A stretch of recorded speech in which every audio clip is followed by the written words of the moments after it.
What was your thought process there? I mean, obviously, you kind of led into it a little bit, but I'm sure that was a pivotal moment for you where it's like, okay, I can do this and fail fast, or this is going to be something big. It became something big, but what was that moment like when you had to make that decision? That's a good question. I mean, that was pretty early on. I think it was just around feeling like other people weren't doing it as well as we would and seeing that corners were being cut. So it was really around quality and ultimately feeling like, I mean, I think I knew too much. You know what I mean? I knew that if we build this industry and build this company, that it would be huge. I think we're still scratching the surface. I think the whole industry and all the competitors combined are scratching the surface of the potential of this industry. And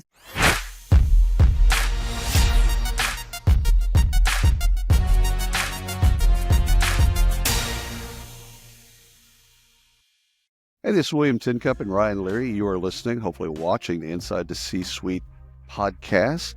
We have Nicole on from Globalization Partners, also known as GP. Ryan, how you doing? I'm fantastic. I'm excited for this one.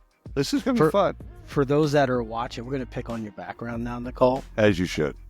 We totally thought those refrigerators. I was jealous. I was literally jealous for like 10 minutes. I'm like, my wife would kill for those Sub-Zeros. Yeah, not refrigerators. Anyhow, they're Murphy beds. That makes it even more cool because I haven't seen a Murphy bed, especially a modern Murphy bed. So that's very cool. Anyhow, enough about that. Nicole, introduce yourself. Tell us a little bit about you. Yeah, I'm Nicole Sahin. I'm the CEO and founder of Globalization Partners, also known as GP, as you said. And we built the world's most compliant SaaS automated global employment record with AI built throughout, which means we enable companies to hire anyone, anywhere, quickly and easily without having to deal with or manage HR, legal, and tax compliance associated with hiring people internationally. So you don't do a global tech. You got that, but you don't do payroll. You do the compliance part, right? You know what it is? There's a payroll component of it. It really confuses people, but let me just walk you through it. So, and actually we have some other products too, but the one that we're most known for at this point is called the Global Employer of Record platform. And what that means is if you wanted to hire somebody in the UK or China or Brazil, in the old days, before we started this company, companies would have to set up legal operations in each country. So you have to set up a company in that country, register it for taxes in that country, register it for payroll in country, set up benefits in that country, write an employment contract in that country. So in every country, companies are required to follow the compliance laws of doing business in that country. And so what we set up instead was we have our own companies in each country all over the globe, 180 countries. And whenever a company wants to hire an employee in any country, they go onto our software, they build an employment contract, they issue the offer letter. But instead of the offer letter and employment contract going out from their company, it goes out from our local company on the ground in country. So essentially the employee works for the client, but they're employed by us. And we do that in 180 countries. And it's mostly automated. Like there's a lot of software on top. There is a human component because of course. Things happen with your employees globally that require human touch, and we're proud to be able to support that. But in addition, what we've also built now, because we've built and automated a global, what is ultimately enables companies to plug into our global compliance infrastructure rather than building their own. Since we've built that across 180 countries and we've managed tens of thousands of employees all over the globe, we built an AI engine, which is ultimately, it's a SaaS product, an AI SaaS product. But it's like, if you want to write an employment contract, like take your U.S. employment contract and localize it for use in 50 states or 50 countries, you just upload it and it automatically comes out the way you would want it in all of those countries. It manages your compliance in all those different countries. And if I will say on behalf of my product team, I'm really proud of them because it's cutting edge level of AI. Like we're training just listening. Gia to like think like a lawyer. Oh, that's fantastic. Oh my God. I'm proud of your team just listening to it. I'm thinking, as you're talking, I'm thinking, I mean, I've always known what GP does, but how did you come up with this, right? I mean, like, it seems so simple, right? Why hasn't anyone done this? Or I'm sure they've tried. There is nothing about that that's simple, but yes. Right. Well, the idea, let me rephrase. The idea is simple in theory, but like, what, did you just wake up one day and say, we need to be in 180 countries And we need to do this that's for companies. exactly it. It sounds really simple, but the level of complexity and nuance under the hood is insane. I used to help company before I started this company. I helped start another company, which was advising companies how to do business all over the globe. And usually the trigger point was, we got to hire this. We're hiring a salesperson in the UK. We're hiring a team in India. We're hiring somebody to represent us in Brazil. And it was the same thing. The answer is always the same over and over again. It was, we'll help you set up a company in that country. We'll help you set up HR system in that country. We'll help you set up tax and accounting in that country. Which is a huge cost. Complicated. Yeah. And it would take 6 to 12 months to get set up in one country. Usually companies are expanding all over the globe really quickly. Right. They want to globalize their company. They're on a mission to capture the market or hire the best talent. They're not thinking, that's not how companies work. Like, you just want to hire people wherever they are. And so there were some companies doing employer of record platform in like this country or that country. And I just thought, this needs to be like globalized, matured, like actually to meet the needs of an American public company, and software has to be built on top to automate it. And what I found after digging in a little bit, at first I thought we could just subcontract to smaller companies around the world. But what I found out really quickly is that they weren't very compliant, and that was never going to be a scalable solution. So then it was like, the next step was, okay, now we need to go build our own infrastructure around the globe to make it really solid. And we've been on a mission of building this global infrastructure and software automation on top. It's been 13 years. I will say at the end of 2025, we will be completely automated with agentic AI throughout the entire platform, with the mission of like being able to, go all the way through the signing a sales contract to onboarding an employee anywhere without talking to anybody. Now, that said, there is always going to be a human element too, like, to some of this, in some cases. So we're very proud of our HR ops team on the ground being very competent and compliant.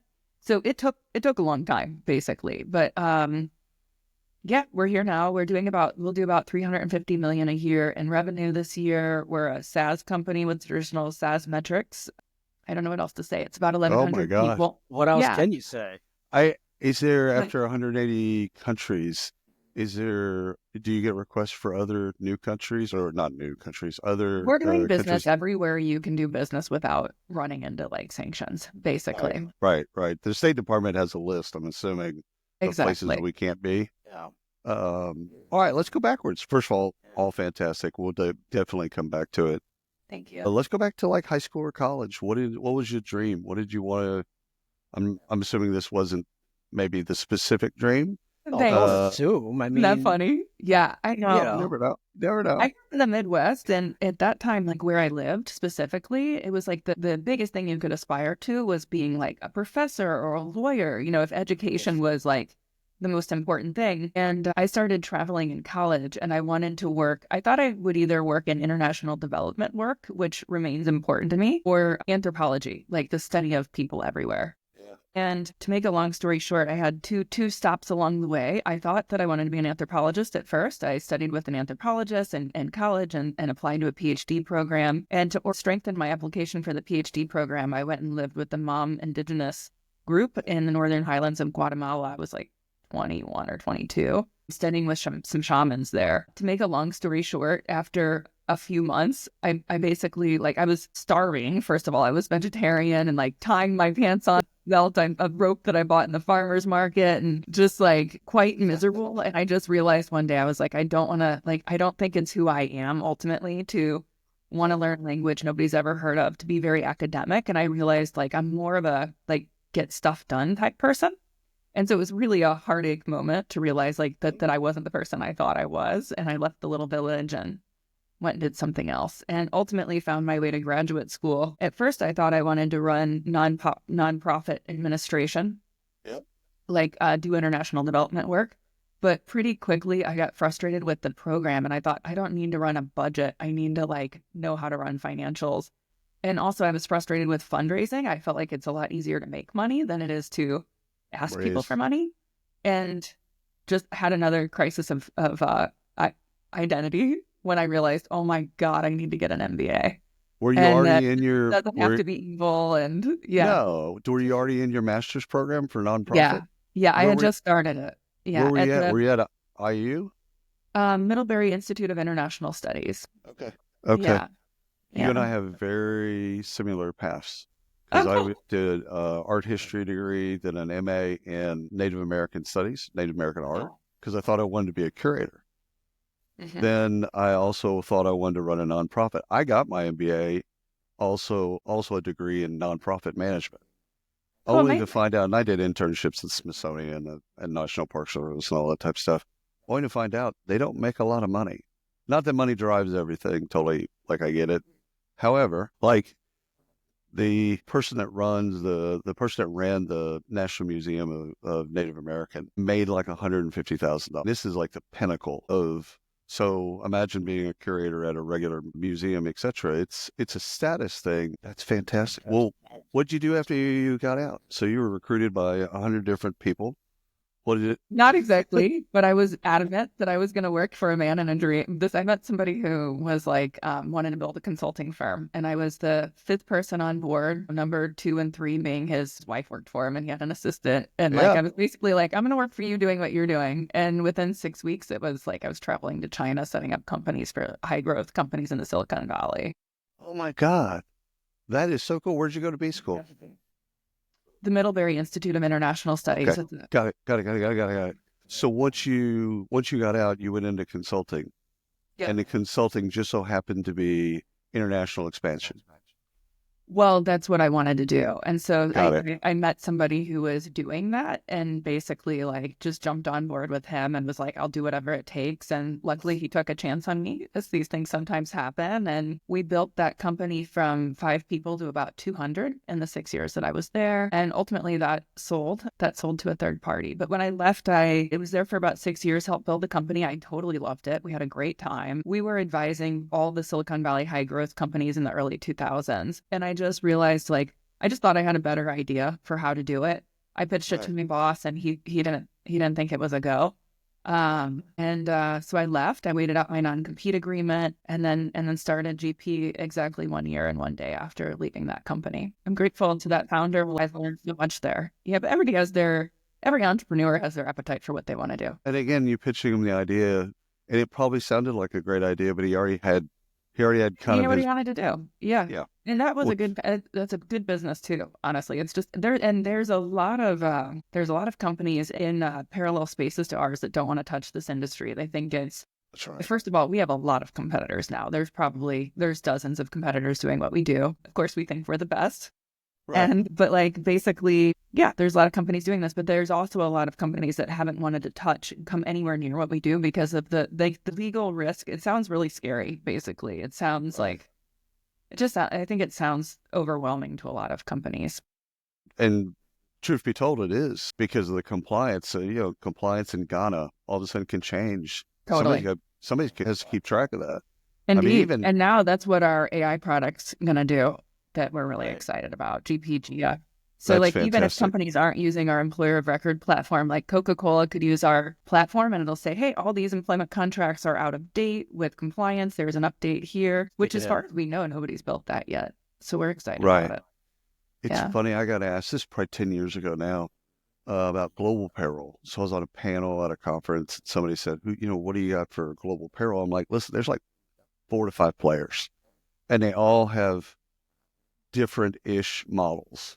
There's not a standard, and then all of a sudden we blink, and there is a lot of people that are trying to tackle that, still in different ways, not all in the same exact way. Yeah, I think the way you've done it is more sustainable long term because you've got an entity in those. Yeah, you're not using a local partner. You're not doing it centralized. You're doing it in a way that a lot of folks. It's hard. The way you've built it is a natural barrier to entry. So that, yes, you do have competitors, but once you dig into the market of how they get pay, if you will, to someone or compliance to someone is different. The route in which the level of, I think for us, I wanted to build our own platform in each country so I would know the compliance but now the reason I think that sets us ahead and has built a big moat is because we own the data.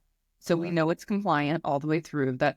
So for that reason, all the biggest payroll companies in the world are choosing us as their partner to embed with. And then the thing is if you're outsourcing or subcontracting to third parties, you just don't own the data. You don't really know what happens in that final mile. So you can't really build software or scalability on top. So anyway, we kind of took the slower route of building all the infrastructure first, but that makes the software and the AI and the data management possible in the long run. So it's like a little bit of a slowdown to speed up. And now, yeah, it's fast. Good decision now that you made that decision.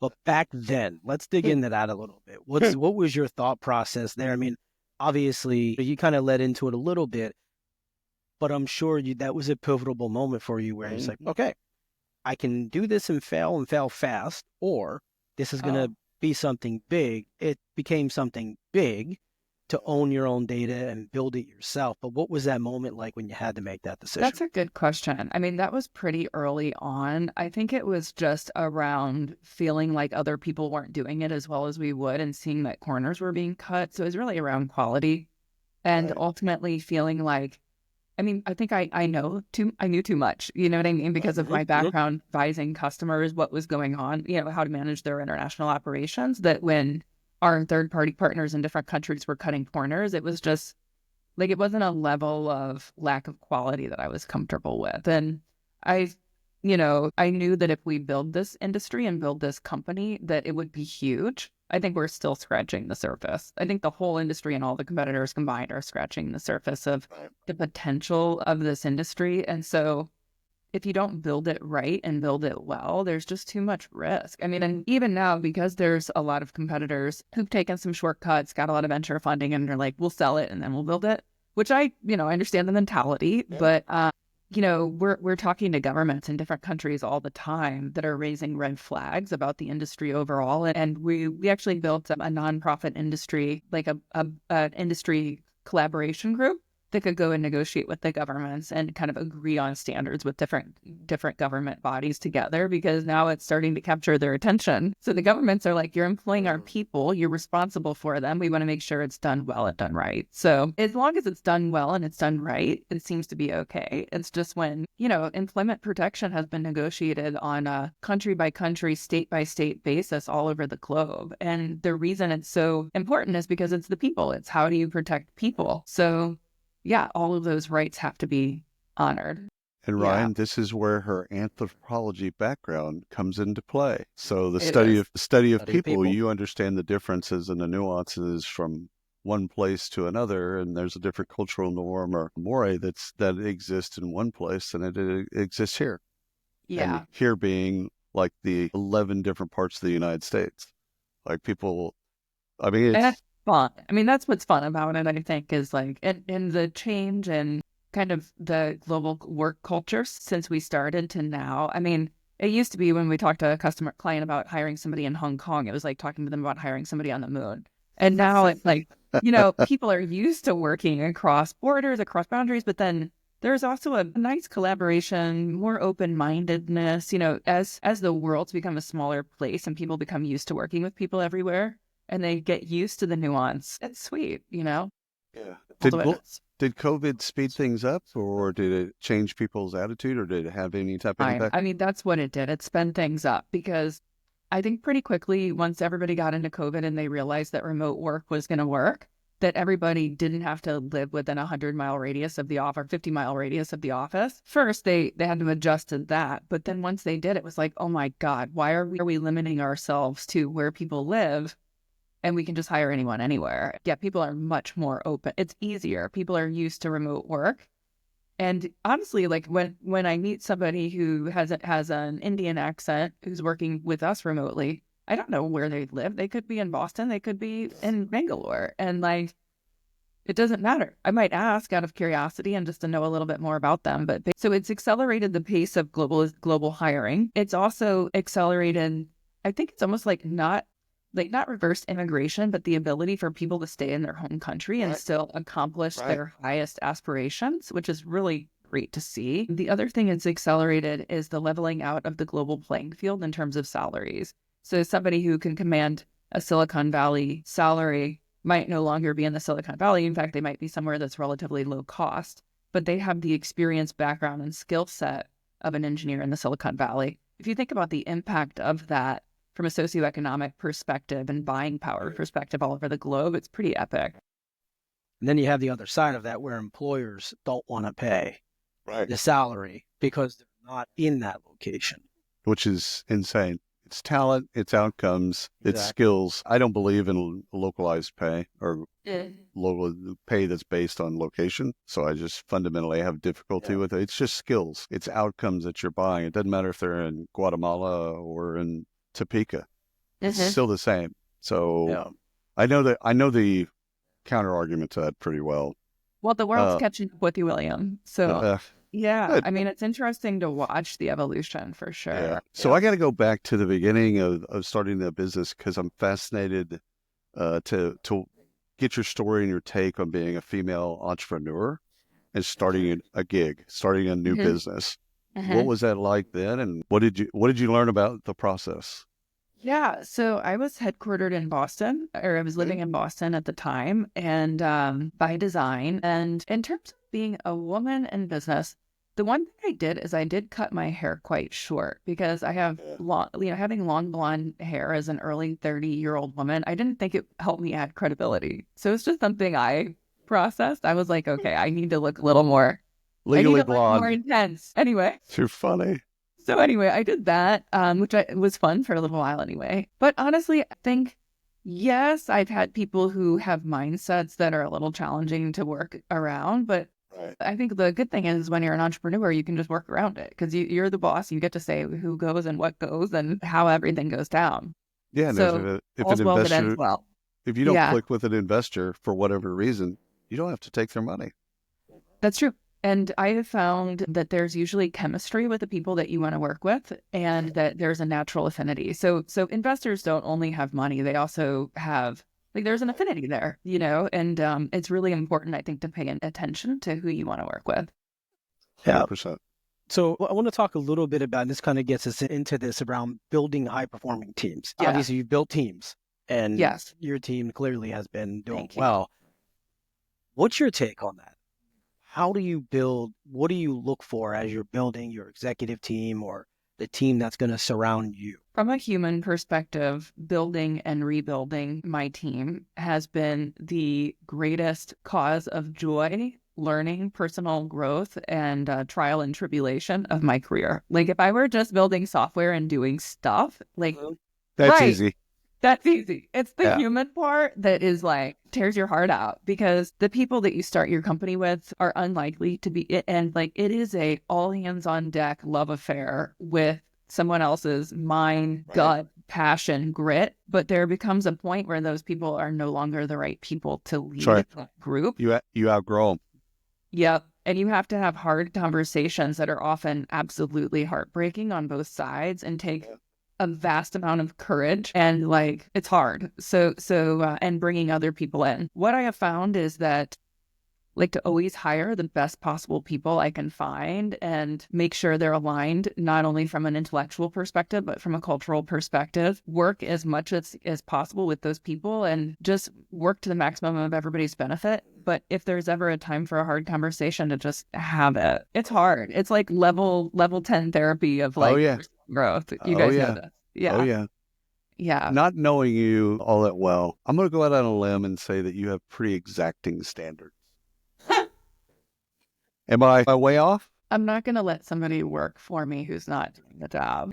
I love that because I and you see this as we do the show a lot, right? So you see the people that are super successful, they're humble, generally speaking, and they have standards. And people either can meet those standards, rise to those standards, or they can't. And if they can't, then they either try to find a way to train them up or move them around or whatever, but they've got standards. Yeah. And there's a clear, it's a good point, because I think there's a clear point. If we went back through all the conversations we've had, you've got mostly successful, but then you have successful, right? There's a line. And I feel like at that line, and Nicole, similar to what you said, they're hard conversations, but they're able to have the conversation. Very direct, right? Bedside manner doesn't really matter to them. It's, this is what it is. This is how it's going to have to be. Friends or not, co-founders or not, they have those conversations and they understand it's time to move on. Whereas some of the others that were successful in their own right, they haven't gotten to that super successful level. And that's the thing, is that I think for me personally, why it has been such a growth edge is because I do care about people so much. Oh, yeah. It's the joy of the business. I got into this because I care about people, and so to hold that with compassion and kindness while also just being exacting and realistic in the voice of the business is the growth edge. But I would imagine, since there's a lot of HR listeners on this show and executives, like that's what they're trying to do too. Both do what's right for the business and do what's right by and for the people. So certainly something I would think it's so hard for them to identify do. with. It's hard. So who thrives around you? What type of people, Oh, that's an interesting question. Thank you. personalities, etc.?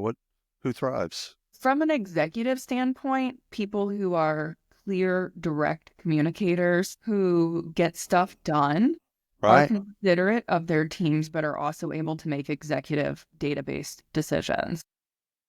And you're using the stuff word as a PG thing. I'm assuming there is a not safe for work version of the get stuff done. Oh, yeah. Part of that. Okay, good. Yeah. We actually had a VP of getting shit done at one point.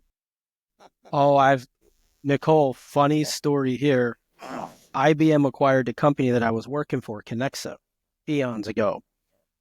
I had the title at Connexa, literally it was VP of getting shit done. This was on my LinkedIn profile, right?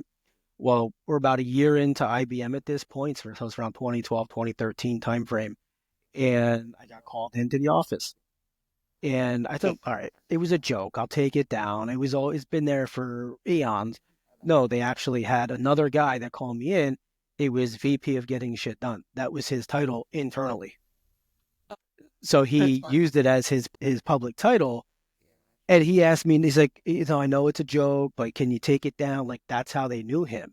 It was VP of getting shit done. And I didn't take it down. I wanted the title too. He said, I first of all, I love that you have somebody that's done that role. It's you're if we're talking about football, the European football, if you will, there's a rover that plays in between the forwards and the halfbacks, and they just go wherever they are needed. If it's back towards the goal, great. If it's forward offensively, they go, and they're called a rover. wow. And it's because that's what they do. They don't have a set place. They place themselves wherever they feel like they need to. And I think you got to have a gal or a guy that's just, they don't, you might have a special project that you've always wanted to do. Yeah. For whatever reason, you haven't checked it off the list yet. You can then bring that person in and go, this is a pet project. I get it. Anyhow. And then they can go get it done. Totally. That's awesome. I wish everybody had that. That's just genius. Is there anything in personalities that doesn't jive with you? Like, you just don't? Yeah, just the basic things that probably are troublesome for anyone, but like wishy-washy doesn't work for an executive. Lack of communication or lack of being considerate. If somebody's really, nice. That's a challenge, because I want people to be able to duke it out and like have a direct conversation, and like I don't even mind if they argue a little bit and like it, but I don't want people like literally throwing down or afraid of having a difficult conversation with someone because it's just going to be too big of a deal. So right, that just cut out doesn't work. Yeah. It just cut out about 80% of men. So just getting consideration and empathy, and then that's not a high thing on the list. Ryan, I'm sorry, you had a question. Yeah, so I got a question around reactions. So something's not going right. What is your first reaction? Do you try to fix it? What do you do? That's great. For me personally, I try to see what's going on and understand what's going on, and usually let the team resolve it. Right.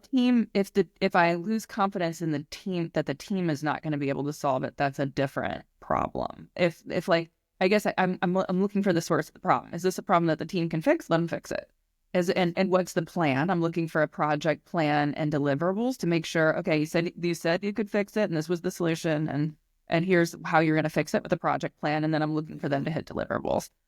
Or if I just don't think the team can fix it, I mean, unfortunately, like when you don't have faith in the team, it's kind of like you kind of have to dig in yourself, dig in there, get it done. But that's also a sign to start recruiting and find the right people who can fix the job. Right. Has it always been that way for you, or I mean, I'm sure you've evolved and grown, right, over the years. But when did that change? When did you say, you know what, I can't go in and fix these problems anymore. I need people to do this. Well, I didn't learn that if it's a problem that it took a while to learn that. Like either this is a problem that the team can fix, or if the team can't seem to fix it, I have a problem with the team. So it took time to learn that, because there were probably in the early days, I might just let the team spin, try to fix it, throw other people at it, have my COO jump in and do it. And then finally, I just realized like, after a while, probably like, I don't know if it's like the 200 million mark or so. First of all, that's a transition point of needing to change out your executives. Something I've learned, it's like a traditional investor thing. Like when you get to 50 million, you need to change your investors. When you get to 200 million, it's a different group of executives, which is, again, it's like you're changing out your whole team. And it's not like somebody just like taps you on the shoulder and says, today's the day to change out your whole team. It's like you're having troubles in product. You can't get the marketing to work. The revenue person's going bananas, you know, it's just like, and it's one after another. And then you're like, oh, that's that 200 million mark. Like I had to change. And they're not wrong, by the way, because what it takes to go from 200 to 500, it's a different category. That's a different person. And what I also found out, just to circle back to the VP of getting shit done, there's no longer room for that person when you get to like over the 250 million, because at that point, you should have a pretty good group of executives who are all high functioning and able to talk to each other. And then if you have the extra person running around, they're just creating havoc. So it's been a wild ride. I've learned a lot along the way. It's time to write a book. Days I used to jump in and solve everything and be the person who was just like massive force of like pushing to get a bunch of things done. Is it easier now to manage everything that you do, or was it easier then when you could step in? It's a good question. I think it's a lot easier now because I have executives who are competent. I have people who can jump in and get things done. And I have experience. What else? The company's stable. You know what I mean? Like that says a lot. Like it's not like we're scrappy worrying about, you know, the next thing that could happen.